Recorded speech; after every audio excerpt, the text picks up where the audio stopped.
It was a Thursday afternoon. The air in the Bundestag was buzzing with tension. A routine agenda item was about to be addressed, but there was something in the air, something unexpected. Every member of parliament sensed it. Even the journalists in the gallery gripped their pens a little tighter. It was that one moment that would later be described as the moment when the mood changed, and right in the middle of it all was Alice Weidel, a woman who was used to appearing polarized. But on this day, everything was to be different, much more intense, much more dramatic. Even before she reached her lectern, the press cameras were glaring at her. Almost as if the lenses already knew that something was about to happen that could make history.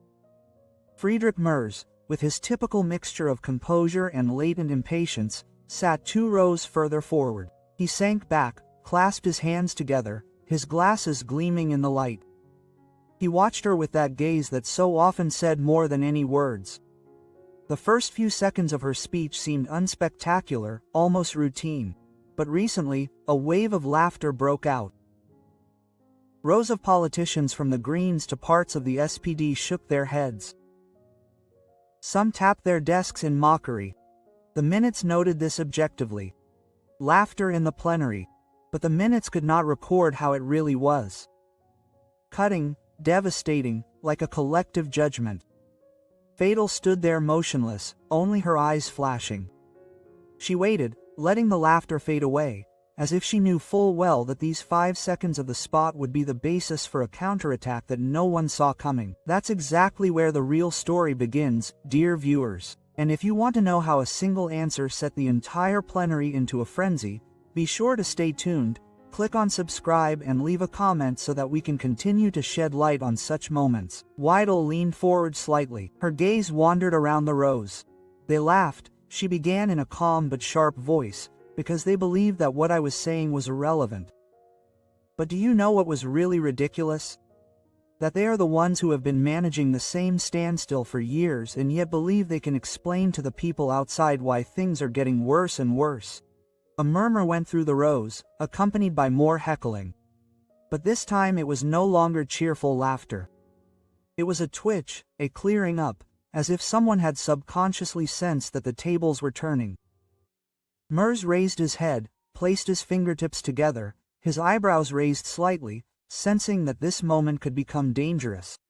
Then came the first twist. Weidel took a document out of her folder. No one knew what it was until she held it up. Here, she said, in black and white, their own statistics, their own numbers.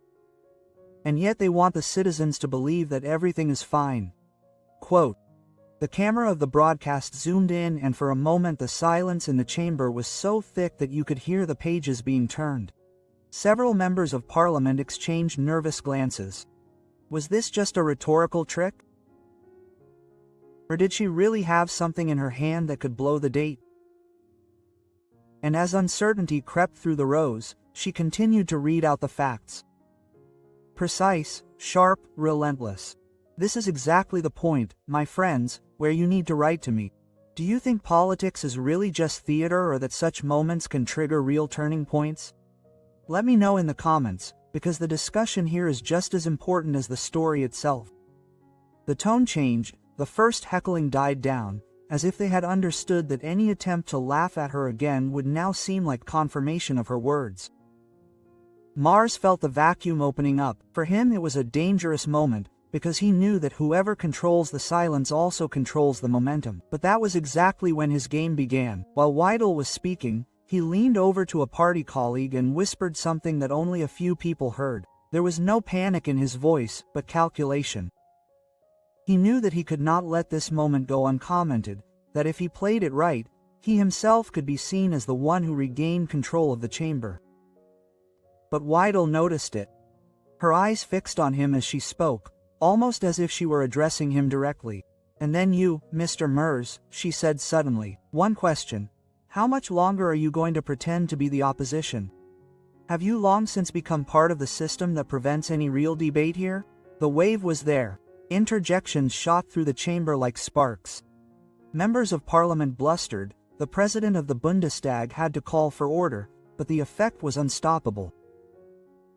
Weidel had publicly challenged Mars in a tone that no longer just divided the parties, but shook the very foundation of the discussion. As cameras panned across the room and journalists frantically crafted their headlines, Mars slowly began to stand up. Everyone in the room knew that things could escalate now, that this exchange of blows could turn into something that would go down in history. But before he reached the podium, something happened that no one had expected. A number of SPD members of parliament clapped not for Mars, but for Weidel's last sentence. A quiet, barely perceptible clapping that seemed like a jamming signal. It was as if the room had forgotten that there were clear lines of who was against whom. That, dear viewers, is precisely the stuff of intrigue, when boundaries blur, when alliances falter for a split second. And what began as mockery turned into an earthquake that forced all sides to reconsider their positions. The session was far from officially over, but conversations were already taking place in the background. Whispers, gestures, frantic typing on smartphones. Everyone wanted to know, had Weidel just landed a lucky hit or was there more to it? And why did Mars seem so uncharacteristically tense as he strode up to the podium? The first battle had been fought, but the real war was just beginning. And believe me, what's coming next will surpass everything that has come before. So if you want to know how these power games develop, definitely stay tuned. Give the video a like and make sure you get the sequel, because part 2 brings the twist that no one expected. Payne slowly reached the podium to be saved. Every step he took in the silent chamber felt like a blow to the tense atmosphere. The members of parliament held their breath, some leaned forward, others typed hastily on their tablets, ready to broadcast every word live. It was that moment when you knew that a single sentence could trigger an avalanche. Ms. Weidel began Mars in a calm voice that nevertheless carried an underlying edge. You are throwing big words into the room here, and I confess to you. You have managed to attract attention, but attention does not equal truth. He paused briefly, his gaze wandering around the rows, then back to her. The truth is that her figures only have an effect if you leave out the context. And that is precisely her game. A section of the chamber immediately applauded in relief, as if Mars had broken the spell.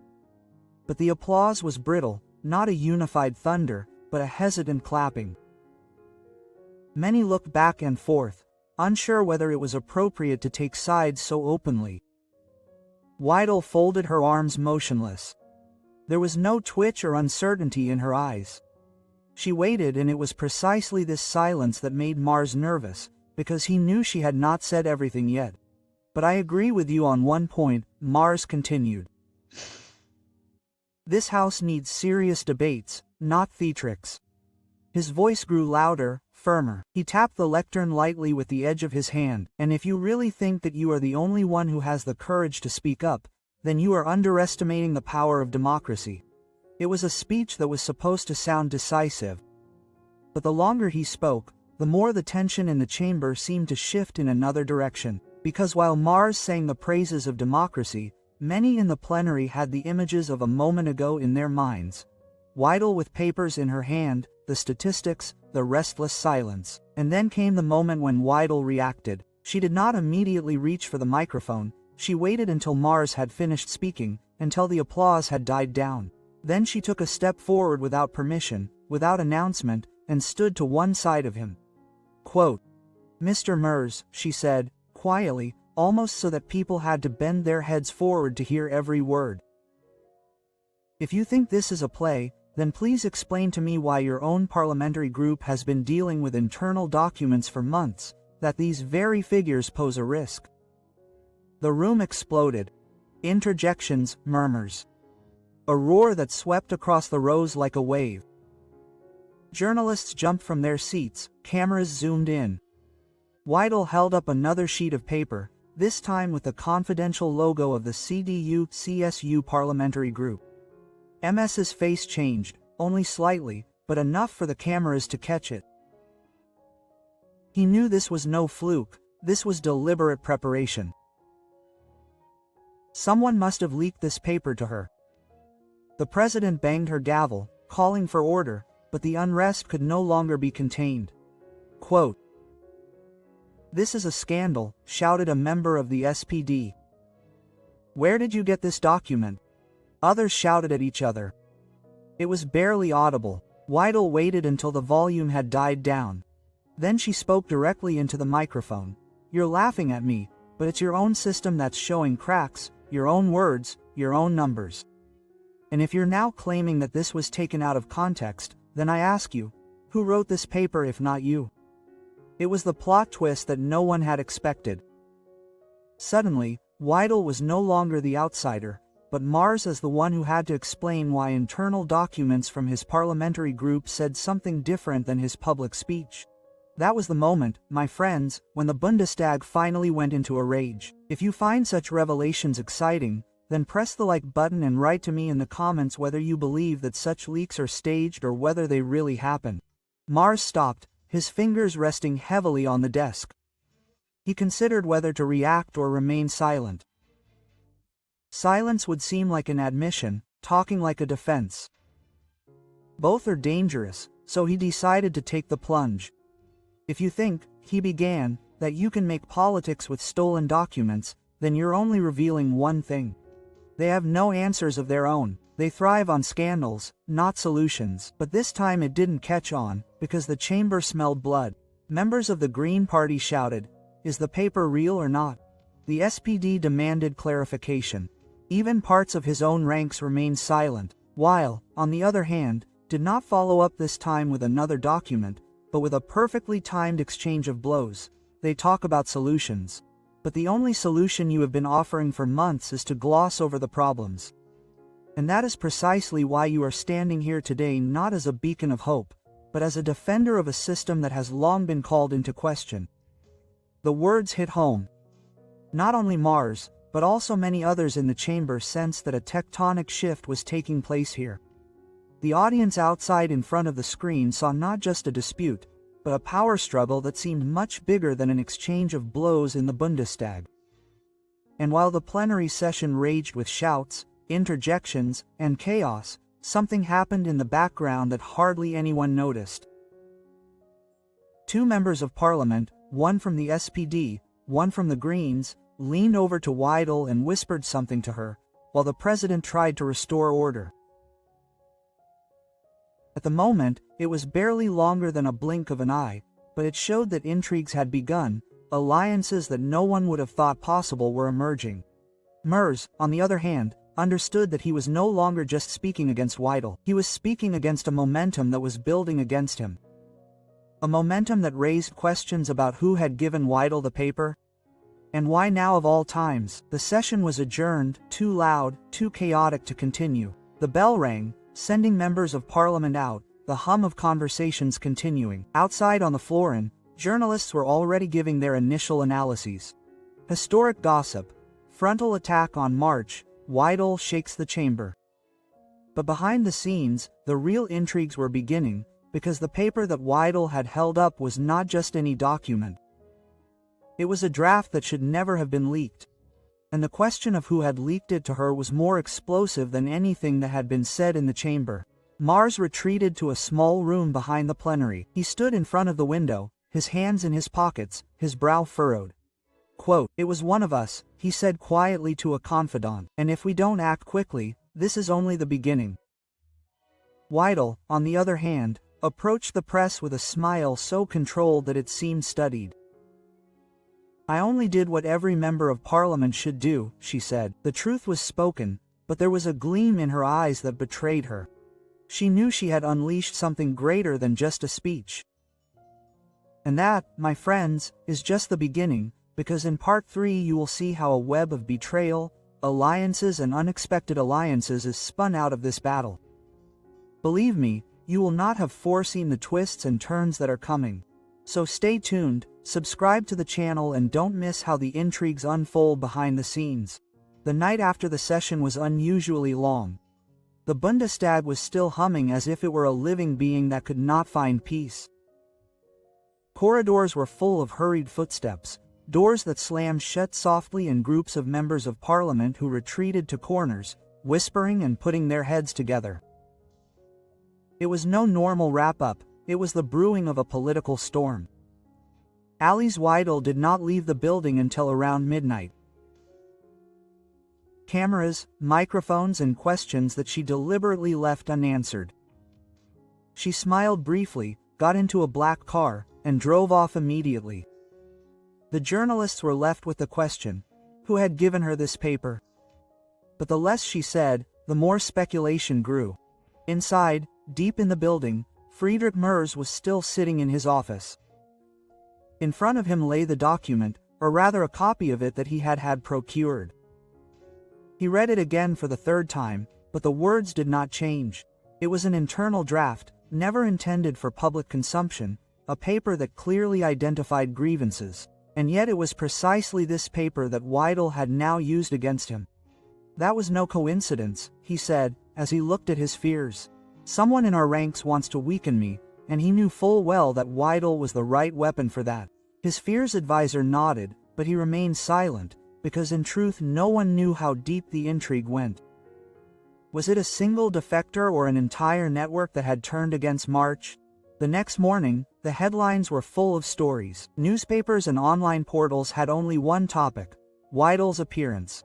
Laughter, revelations, tumult, the Bundestag in a state of emergency. Talk shows invited impromptu guests. Experts debated the authenticity of the document, while others questioned whether Marz was still loyal to his own party. Weidel, on the other hand, enjoyed the boost. She knew it was dangerous, but she also sensed that this moment gave her power that went far beyond a speech. But deep inside her, a question was gnawing at her: who had leaked the document to her? She had received it anonymously in an envelope that had been left in her mailbox that morning. No sender, no trace. It was as if someone had been pulling the strings in the shadows, and while the debate raged outside, something new was forming inside.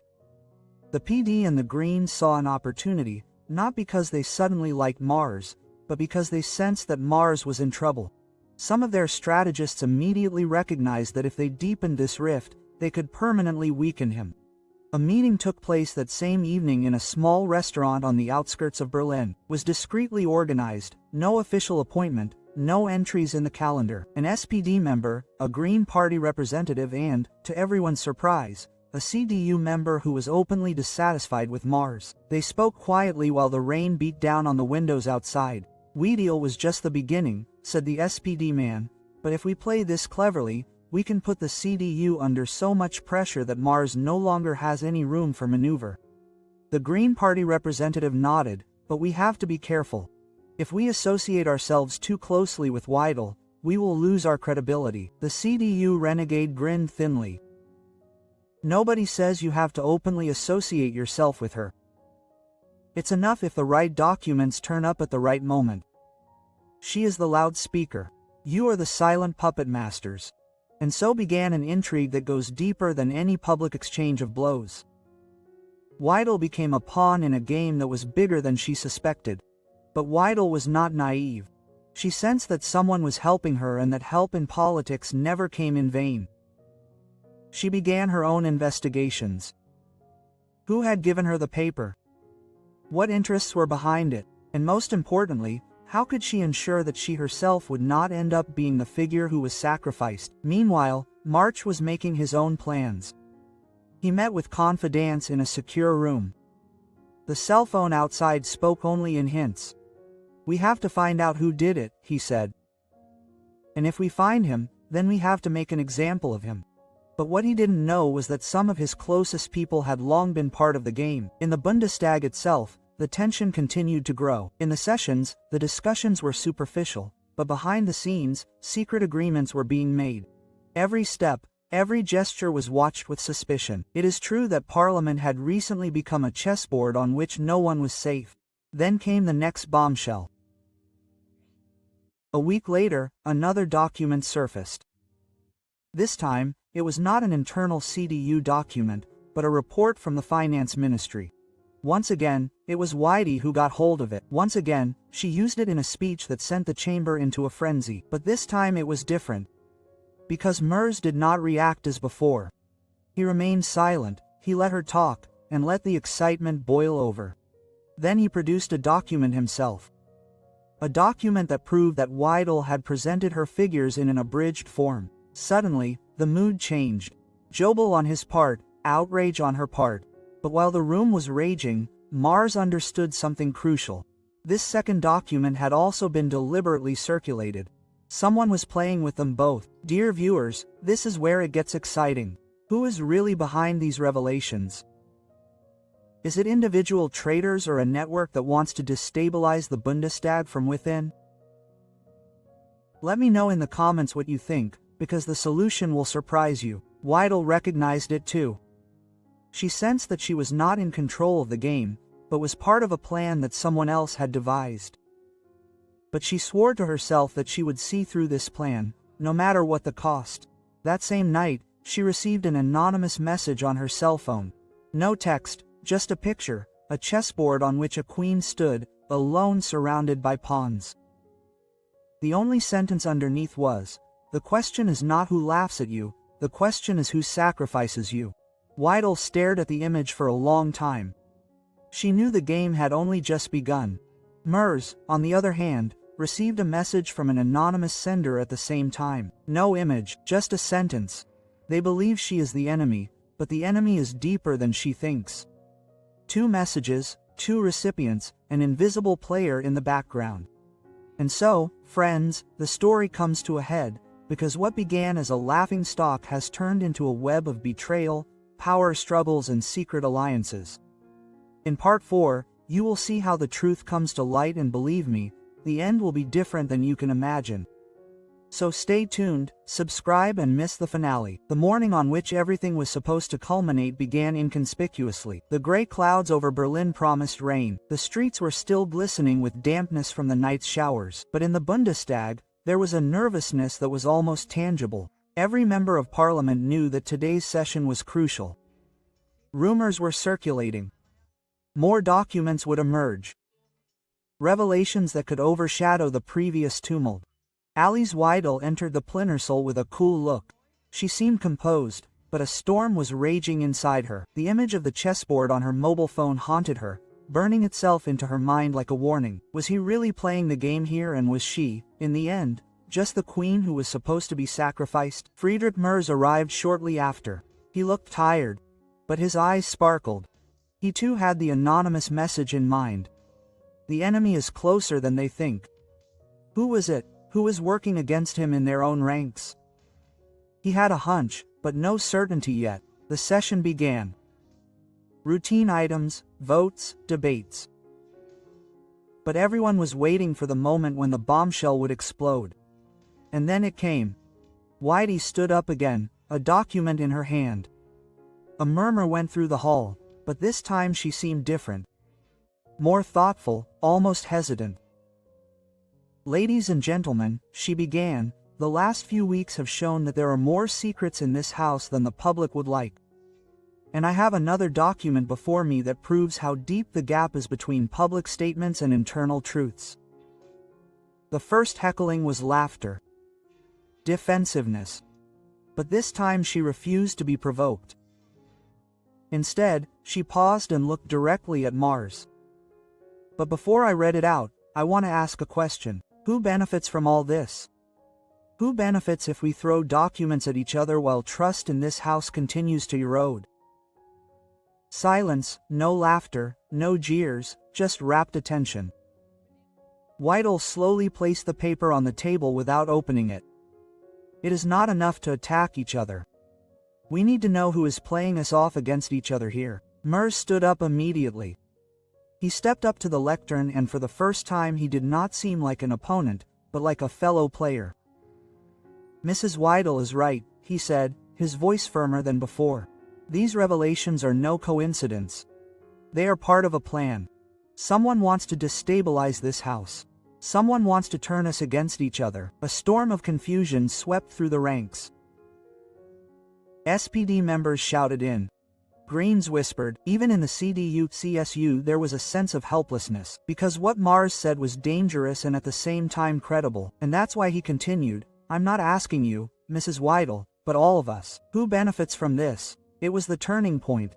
Suddenly, The focus was no longer on the battle between Mars and Weidel, but on the question of the invisible third party. And at that very moment, the unexpected happened. A member of the CDU stood up. A middle-aged man who had previously been inconspicuous. No loudspeaker, not someone you would expect to be in the spotlight, but his voice was firm and clear as he spoke. Perhaps I should answer this question. All heads turned. Weidel and Mers looked at him at the same time. He slowly stepped forward and took the microphone. Quote, I passed on the documents, he said. Not because I wanted to support Ms. Weidel and not because I wanted to harm Mr. Mers, but because I wanted to finally make it clear what we are all repressing. The chamber exploded. Screams, outrage, disbelief.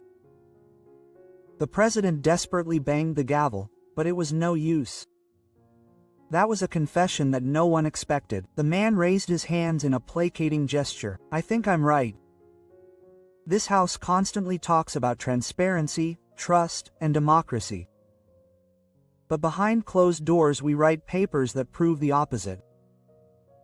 I wanted the light to shine through. Both of them stared at him. He was the traitor, but he was not their ally. He had only used them as a mouthpiece, and Mars understood that too. It was not a targeted attack on him alone, but on the entire system. Quote, you have broken our trust, shouted a member of parliament from the CDU-CSU. You have betrayed this house. The man nodded calmly. Maybe, because sometimes you have to destroy something in order to save it. The chaos was complete. But in the midst of the tumult, something unexpected happened. Weil and Mers looked at each other. For a moment, they understood that they were not enemies in this game, but pawns set up against each other. March took a step toward them. Perhaps he said quietly, do we have to do something here today that no one expects? Weidel nodded. Then she turned back to the chamber. They often laugh at me and they think I'm the outsider. But today it's not about me. Today it's about all of us. If we allow intrigue and betrayal to control this house, then we shouldn't be surprised if people outside lose trust. Mars took over, and if we don't use this moment to have real debates again, then everything will have been in vain.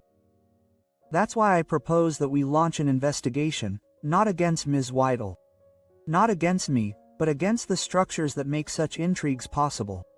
It was as if someone had held their breath, because suddenly the possibility arose that enemies could become allies not out of conviction but out of necessity. The vote on the committee of inquiry was requested immediately. And to everyone's surprise, a majority voted in favor. SPD, Greens, FDP, and even members of the CDU-CSU. They all understood that this moment was bigger than party political trench warfare. Outside, the journalists waited for headlines about riots and eclairage behind their cameras. But what they got was a picture that no one had expected. Weidel and Mers stood side by side, serious and determined. Two figures who had just been considered bitter opponents had suddenly formed a common front.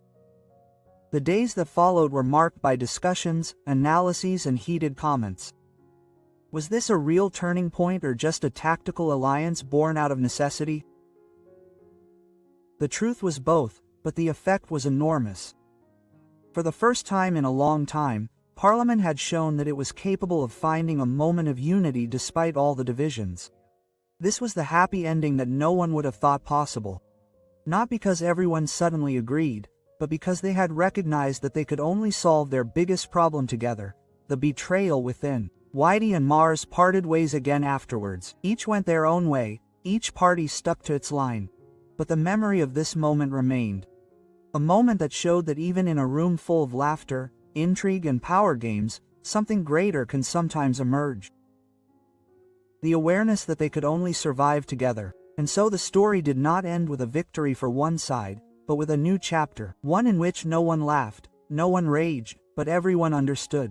The real battles did not lie in the exchanges of blows in front of the cameras, but in the decisions that were made in secret. And that, dear viewers, is precisely the essence of this story. That behind the laughter, the raging, and the intrigues there is always the question of who you can really trust. If you find stories like these exciting and want to take a deeper look into the power games, then definitely subscribe and write to me in the comments what you think about this development, because the next chapter will be even more exciting. Yeah,